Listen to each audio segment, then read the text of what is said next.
everyone. I'm Larry Ridley, and this is the NFL on EA Sports.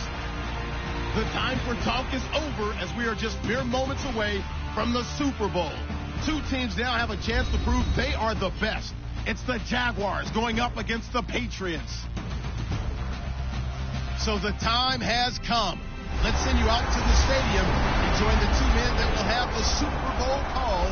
Here are Brandon Guyton and Charles Davis. All right, thanks, Larry. EA Sports coverage of the NFL brings us to the heart of Texas at NRG Stadium in Houston. We count down to kickoff in what should be an epic one here between the Jacksonville Jaguars and the New England Patriots. With Charles Davis, I'm Brandon Gaughton, and it is our extreme privilege to be on hand for the Super Bowl. And I can't help but look down on this field, partner, and think about the history of this game and all the great players, all the great teams that have stood on the field for this moment. So special. This game is so historic that while we call it the Super Bowl now, that wasn't even the name of the first couple. It's the AFL NFL World Championship game before the Super Bowl really took hold. And think about the Green Bay Packers winning the first two that got us kicked off and started towards where we are today. And with the whole world watching, at the end of this game, at the end of tonight, one of these two sides, they get to etch their name in NFL immortality. No doubt about it. They hold up the ultimate symbol of victory in this league, the Lombardi Trophy.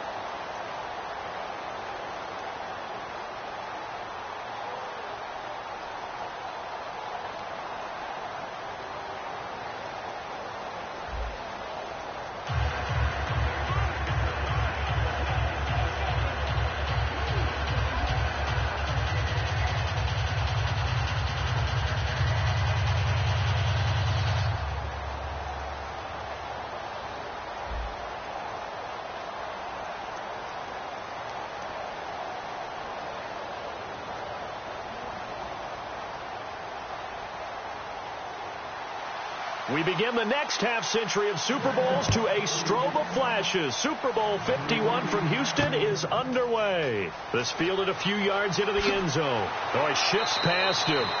And he's up past the 20 to the 22-yard line.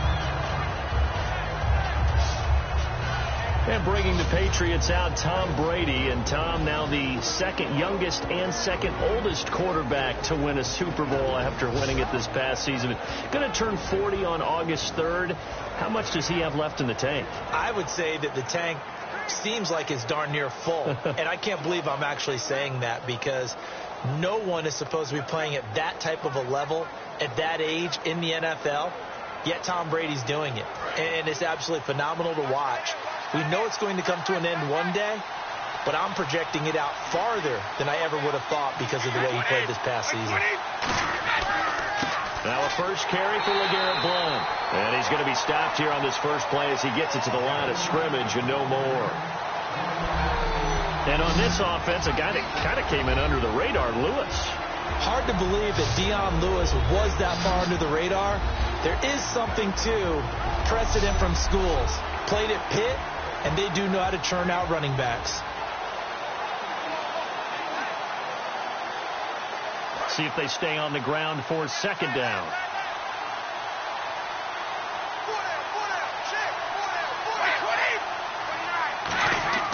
They'll run again with Blount. And not much there. Maybe a yard up to the 24.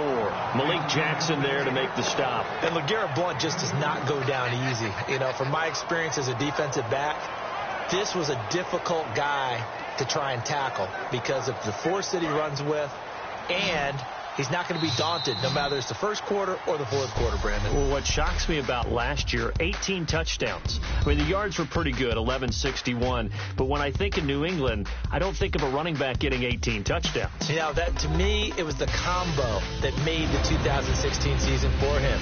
Most yards in his career, most touchdowns in his career by far. And he's the type of guy that, hey, you want to give it to me inside the 5? He doesn't believe anyone's going to stop him. Alongside Charles Davis, Brandon Gaudin, it's the Patriots in possession to begin quarter number 2. They're facing a tough spot, 3rd and 8 here to start things out.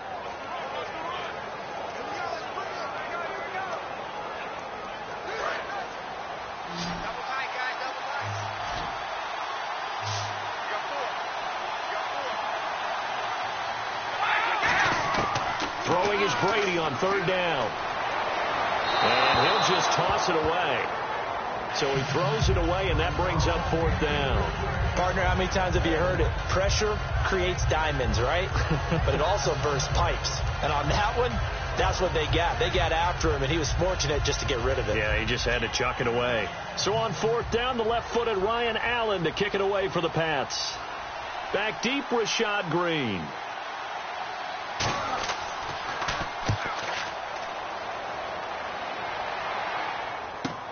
Taken in at the 22. A big kick that time, 52 yards.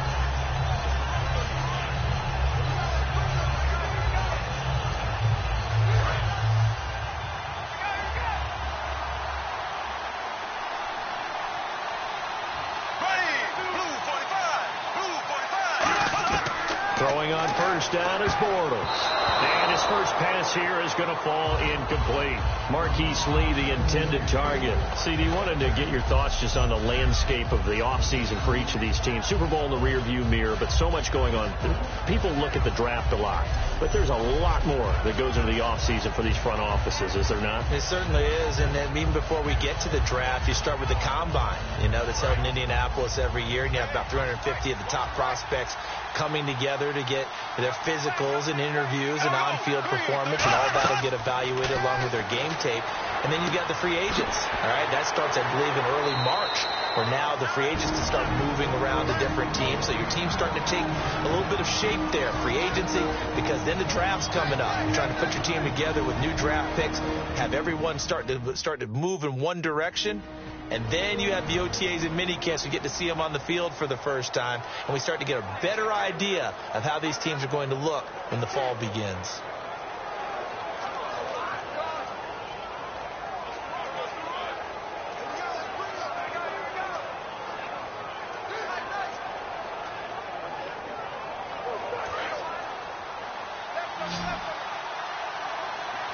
An extra corner on the field for New England here on 3rd down. Yeah, another DB.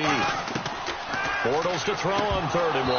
And unable to connect. If he had caught it, it would have been a 1st down. Instead, it's 4th. Oh, man, for him to be that wide open and drop it. Sometimes you have just too much time on your hands, right? You end up thinking way too much, and your hands get shaky. And, yes, he's a tight end, but that's a catch he should have made.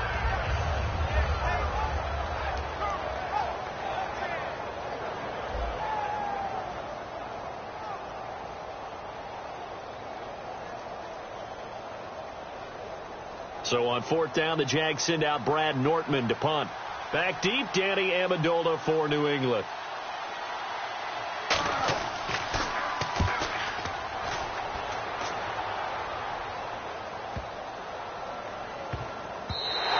And no one there to stop it.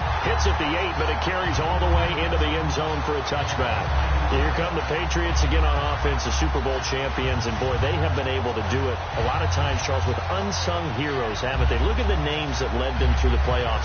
Hogan, White, Lewis, guys you just wouldn't think of. Yeah, Deion Lewis, a 5th-round pick, 3 touchdowns against Houston in the divisional round.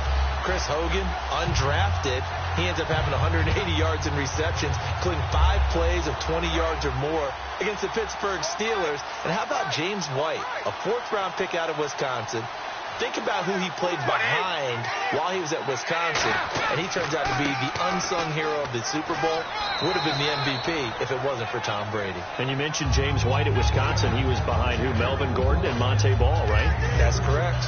One of the things that I observed when Dante Fowler was coming out in the NFL draft, how hard he played the game. Every time I turned on a tape, he was either rushing the passer and making a play, or making a play in space against the ball downfield, or hustling from one sideline to the other. How about that play right there? Making a nice tackle, holding it to a short gain.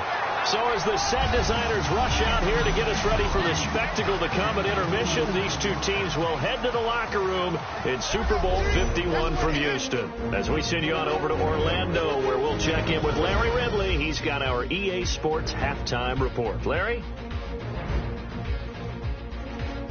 All right, here we go. Let's take a look at some of the highlights from the first half. Myers is going to kick it away. Amendola is going to get a running start here, and he won't be brought down until he makes it to their own 22-yard line. Allen's punting it away now. Green's going to try for the return, and he'll rip off a 10-yard run back on the return.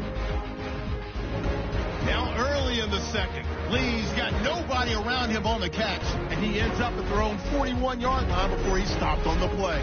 Thank you, Mr. Ridley. A scoreless first half, and now we're set for quarter number 3.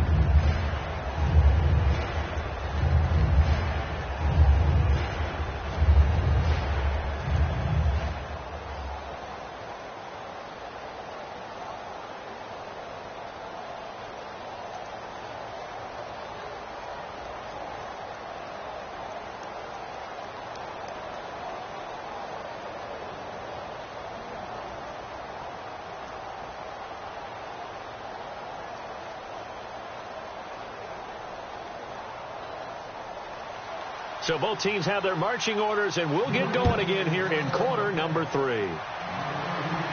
This fielded at the 2. And he's up across the 25 and down at the 28-yard line.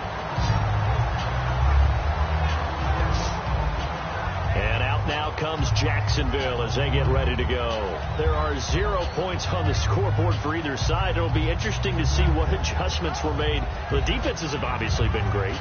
So if you like defense, this is a classic game. This is what you're looking for. But now you're trying to figure out how to gain any type of an advantage on offense. Is it through a big chunk play that they haven't seen before? Or is it just running your regular offense and running it better, trying to create an opportunity? We'll see which avenue they choose to go down. They start the second half with a run by Ivory. They'll only get a couple up to about the 30. 2 Patriots there to bring him down. Yeah, that wasn't a big run, just a short one there. But guess what? Sometimes you treat it like boxing. You throw that jab out there, and you throw it again, then you come with a big punch later. Maybe they're just trying to set him up. 7 yards to go on second down.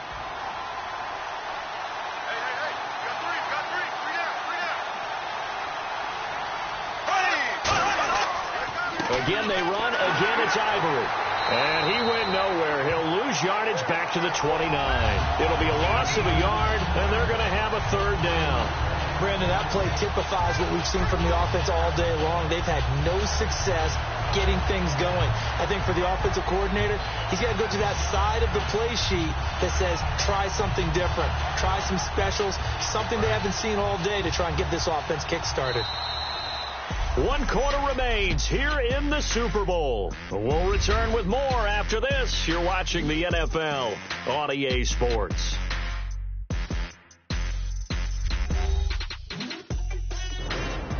Back now here on EA Sports as we're about ready to rock and roll for the 4th and final quarter.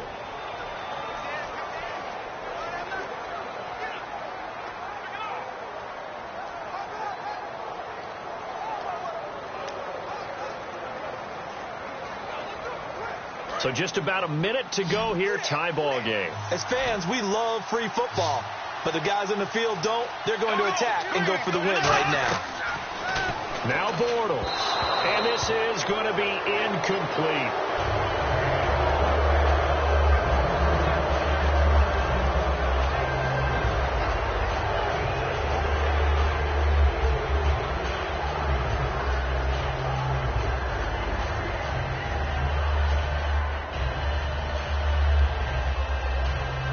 Here's Brad Nortman now. On for his second punt. He'd take a repeat of his first.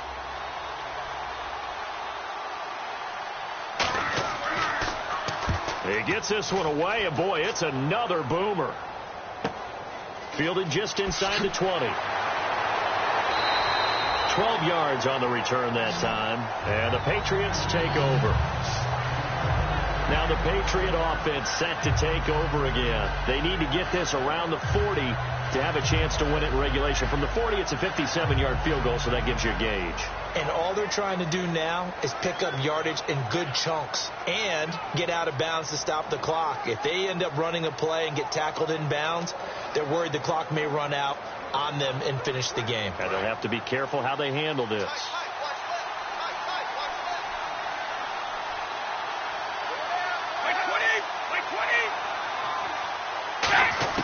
Brady to throw. And he'll be hit as he releases it, and that'll fall incomplete.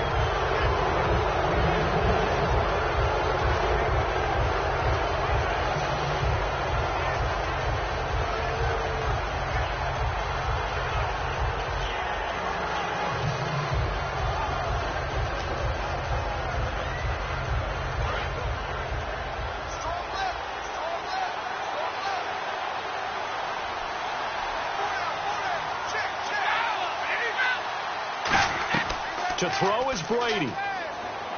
He's got time. Able to shake him off.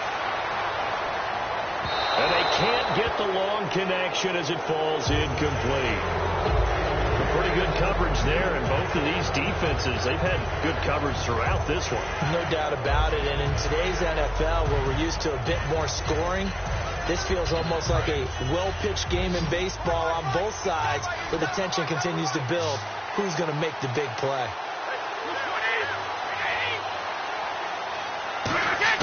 Back to throw, Brady. Finding time. And incomplete.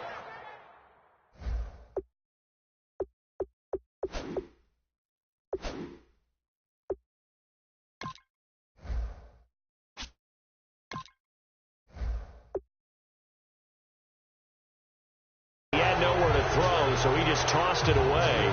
But that brings up fourth. And nobody was open downfield there. Looked like a pretty clear throwaway. Yeah, definitely was that. I'm wondering why there wasn't intentional grounding. I know they're saying there's a receiver there. And now a whistle and a timeout called by the kicking team. It's just their first. They've got two more to use here in the final stages.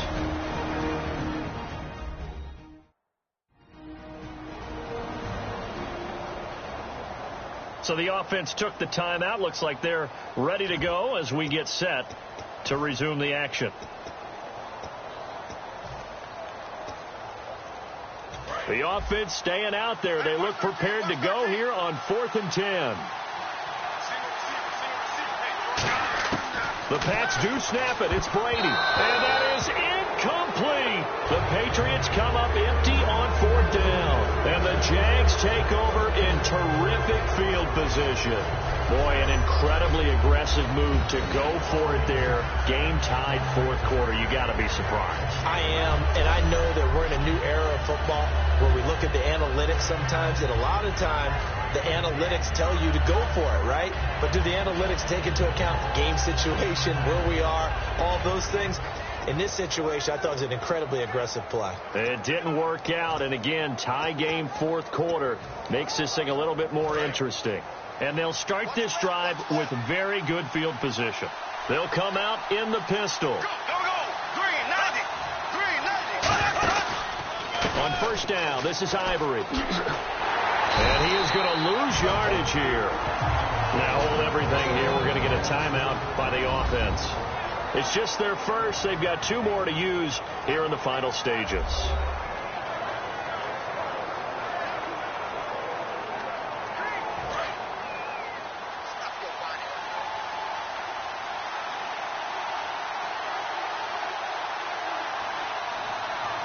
They come up in an offset eye. They stay on the ground. Ivory again. And he'll be brought down at the 21, just shy of the 20 in the red zone. Now whistles come in. We're going to get a timeout here by the offense. That'll leave them with just one remaining in this 4th quarter of play. So we're back in the offense getting set following the call of that timeout. So 2nd down was a run play. Now let's see what they do on 3rd.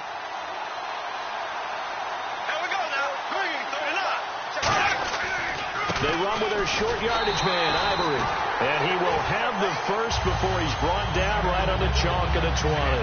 3rd and 1, partner. No need to be fancy there. Just use some force and move forward and pick up the first down.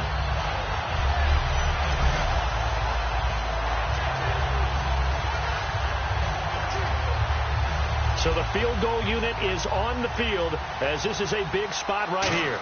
This undoubtedly the biggest kick of his life. And the kick is good. So you wonder how this one might be remembered the next time these two teams meet. But until then, this game's over. And the Jaguars have done it. Jacksonville, the Super Bowl champions.